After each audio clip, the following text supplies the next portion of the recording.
آپ تلاوت کیجئے پابندی کے ساتھ اور نماز کی پابندی کیجئے۔ بے شک نماز انسان کو بے حیائی اور بری باتوں سے روکتی ہے۔ وَلَذِكْرُ اللَّهِ أَكْبَرُ، اور اللہ کا ذکر بہت بڑی چیز ہے۔ وَاللَّهُ يَعْلَمُ مَا تَصْنَعُونَ، اور اللہ خوب جانتا ہے جو تم کر رہے ہو۔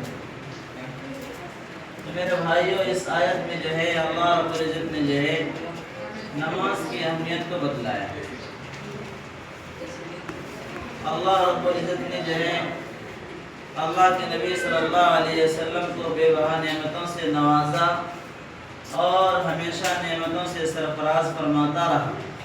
انہی نعمتوں میں سے ایک اعلیٰ اور عارفہ تحفہ نماز کا ہے۔